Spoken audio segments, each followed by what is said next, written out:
You think I'd be better at this by now. But unfortunately, I am not. Chapter 34 of Cancer Ward by Alexander Solzhenitsyn, read to you by Carter Banks. Carter Banks, that is me, and this is the Carter Banks Hour. So, here we go. Chapter 34. And one a bit less happy. It is time. It is time for me, too, to depart. Like an old man who has outlived his contemporaries and feels a sad inner emptiness, Kostoglotov felt that evening that the ward was no longer his home, even though the beds were all occupied and there were the same old patients asking the same old questions again and again, as though they had never been asked before. Is it or isn't it cancer? Will they cure me or won't they? What other remedies are there that might help? Vadim was the last to leave. Toward the end of the day, the gold had arrived, and he was being transferred to the radiological ward. Oleg was left on his own to survey the beds, to remember who had originally occupied them and how many of those had died. It turned out that not very many had. It was so stuffy in the ward and warm outside that Kostoglotov went to bed, leaving the window half open. The spring air flowed across the windowsill and over him. The fresh, lively sounds of spring could be heard from the little courtyards of the tiny old houses, huddled right up against the wall on the other side of the medical center. He couldn't see what was happening in these little courtyards beyond the brick wall, but the sounds were now clearly audible. Doors slamming, children yelling, drunks roaring, records screeching, and then after lights out, the deep, powerful voice of a woman, singing the lines of a song in anguish or in pleasure. One couldn't tell which. So this young and handsome miner, she escorted to her home. I'm assuming she's talking about a miner that works in the mines. They give me no musical calligraphy here, so I have no idea what the notes are or the rhythm. So I can't do anything but butcher these lines, but yeah, those are the lines. So this young and handsome miner, she escorted to her home. Maybe we can look it up later. All the songs were about the same thing. So were the thoughts everyone was thinking. But Oleg needed to divert his mind. On this night of all nights, when he had to get up early and save his energy, Oleg couldn't get sleep. A succession of thoughts, idle as well as important, kept running through his head.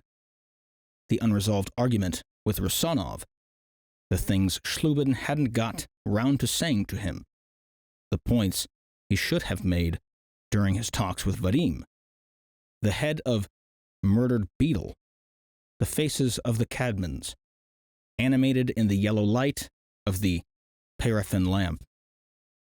As he described to them his million impressions of the town, and they told him the news of the AUL and what concerts they had heard on the radio while he'd been away.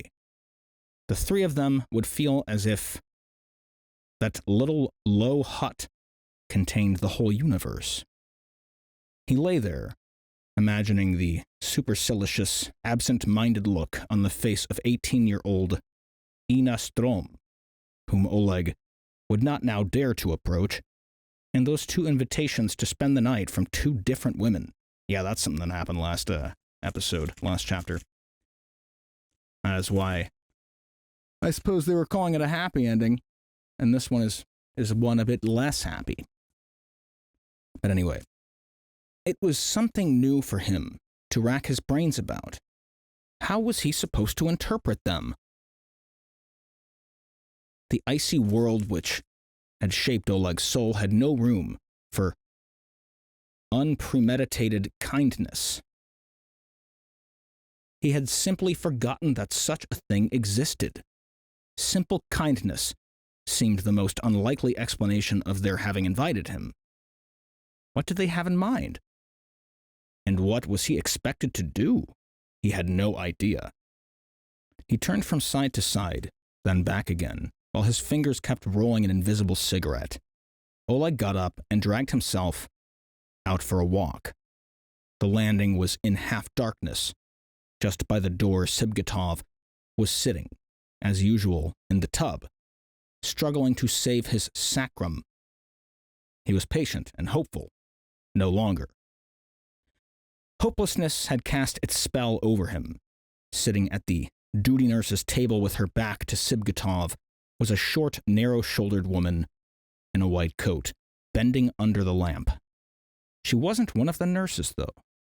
Tonight was Turgeon's night for duty, and presumably he was already asleep in the conference room. It was the remarkably well-mannered orderly who wore glasses, Elizaveta Anatolyevna. She had managed to complete all her jobs for the evening and was sitting there reading. During the 2 months Oleg had spent in hospital, this painstaking orderly, with the quick, intelligent expression, had often crawled under their beds to wash the floor while they lay above her. She would always move Kostoglotov's boots, which he kept secretly in the dark depths under his bed, carefully to one side, and never cursed him for it. She wiped the wall panels, cleaned the spittoons, and polished them until they shone. She distributed jars with labels to the patients. Anything heavy, inconvenient, or dirty that the nurses were not supposed to touch, she had to carry to and fro. The more uncomplainingly she worked, the less notice they took of her in the wing. As the 2,000-year-old saying goes, you can have eyes and still not see. But hard life improves the vision. There were some in the wing who immediately recognized each other for what they were, although in no way distinguished by uniform, shoulder insignia, or armband. They could still recognize each other easily. It was as if they bore some luminous sign on their foreheads, or stigmata on their feet and palms. In fact, there were plenty of clues. A word dropped here and there, the way it was spoken, a tightening of the lips between words, a smile while others were serious or while others laughed. The Uzbeks and the Karakalpaks had no difficulty in recognizing their own people in the clinic, nor did those who had once lived in the shadow of barbed wire. Kostoglotov and Elizaveta Anatolyevna had long ago recognized each other, and since then they had always greeted one another understandingly. There had never been a chance for them to have a talk, though. Oleg walked up to her table, slapping his slippers so as not to alarm her. "Good evening, Elizaveta Anatolyevna." She was reading without glasses. She turned her head in some indefinably different way from usual, ready to answer the call of duty. "Good evening." She smiled with all the dignity of a lady of a certain age reviewing a welcome guest under her own roof. Agreeably and without hurry, they regarded one another. The look meant that they were always ready to give one another help. But there was no help either of them could give. Oleg inclined his shaggy head to get a better view of the book. "Another French one, is it?" he asked. "What is it?" "Claude Ferrer."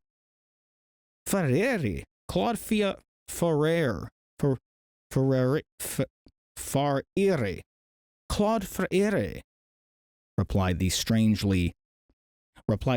orderly, pronouncing the L softly. "What? So Claude? Claude Ferreri," the more you know.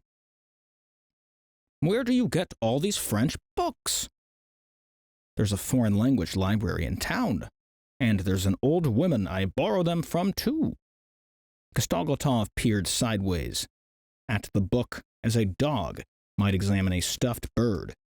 Why always French? He asked. The crow's feet around her eyes and lips revealed her age, her intelligence, and the extent of her suffering. They don't hurt you so much, she answered.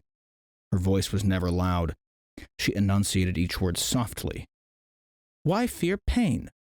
Oleg objected. It was hard for him to stand for any length of time. She noticed this and pulled up a chair. How many years is it? For the last 200 years, I suppose, we Russians have been oohing and eyeing. Paris, Paris! It's enough to burst your eardrums, Kostoglotov growled. We're supposed to know every street, every little cafe by heart. Just to be spiteful, I don't want to go to Paris at all. Not at all, she laughed. And he laughed with her. You'd rather be in exile. They laughed identically. A laugh which began, but then seemed to trail off. It's true, though, grumbled Kostoglotov. They're always twittering, blowing themselves up into rages, and going in for trivial repartee. It makes you want to take them down a peg or two, and ask them, hey, friends, how would you make out at a hard labor? Hey, friends, how would you make out at hard labor? That is interesting, you know. How would they? We don't know. Because they're all trailing off about France and shit. It's true, though, grumbled Kostoglotov. They're always twittering, blowing themselves up into rages and going in for trivial repartee. It makes you want to take them down a peg or two and ask them, hey, friends, how would you make out at hard labor? How would you do on black bread without hot food, eh? That's not fair, I mean. They managed to avoid black bread, and deservedly so. Well, maybe I'm just jealous, but I still want to put them down. Kostoglotov just hates people, it seems. That's not fair. I mean, they managed to avoid black bread, and deservedly so. Well, maybe I'm just jealous, but I still want to put them down. Kostoglotov was shifting from side to side. As he sat there, it was as though his body was too small and a burden to him. Making no attempt to bridge the gap, he suddenly asked her easily and directly, was it because of your husband or you yourself? She answered at once, and as straightforwardly as if he was asking her about tonight's duty. It was the whole family. As for who was punished because of whom, I haven't any idea. Are you all together now? No. My daughter died in exile. After the war, we moved here, and they arrested my husband for the second time. They took him to the camps. And now you're alone. I have a little boy. He's 8. Oleg looked at her face. It hadn't trembled with pity. Why should it? It was a purely businesslike conversation. The second time was in 49, was it? He asked her. Yes, as one would expect. Which camp? Taichet Station. Again, Oleg nodded. I know, he said. That'll be Camp Lake. He might be right up by the Lena River. But the postal address is Taichet. You've been there, have you? She asked, unable to restrain her hope. No, I've only heard about it. Everyone bumps into everyone else. His name is Duzarsky. You didn't meet him. You never met him anywhere. She was still hoping he must have met him somewhere. He'd tell her about him. Duzarsky. Oleg smacked his lips. No, he hadn't met him. You can't meet everyone. He's allowed 2 letters a year, she complained. Oleg nodded. It was the old story. Last year, there was only one, in May.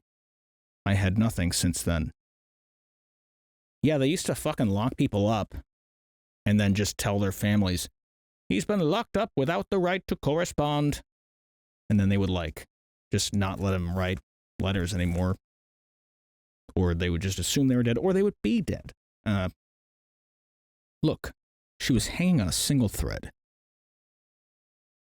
A single thread of hope. She was only a woman, after all. It doesn't mean anything, Kostoglotov explained confidently. Everyone's allowed 2 letters a year, and you know how many thousands that makes. The censors are lazy. At Spask camp, when a prisoner was checking the stoves during the summer, he found a couple of 100 unposted letters in the censor's office stove. They'd forgotten to burn them. He'd done his best to explain it gently. It had been going on for so long, she ought to be accustomed to it by now. But she was still looking at him in that wild, terrified way. Surely people should eventually cease to be surprised at anything. And yet, they continue to be. You mean your son was born in exile? She nodded. And now you have to bring him up on your own salary? And no one will give you a skilled job? They hold your record against you everywhere? You live in some hovel. They were framed as questions, but there were no element of curiosity in his questions. It was also clear enough to make you sick. Elizaveta Anatolyevna's small hands, worn out from the everlasting washing, the floor cloths and the boiling water, and covered in bruises and cuts, were now resting on the little book, soft-covered and printed in small, graceful format, on foreign paper, the edges a bit ragged from being cut many years ago. If only living in a hovel was my only problem, she said. The trouble is, my boy's growing up. He's clever, and he asks about everything. How ought I bring him up? Should I burden him with the whole truth? The truth's enough to sink a grown man, isn't it? It's enough to break your ribs. Or should I hide the truth and bring him to terms with life? Is that the right way?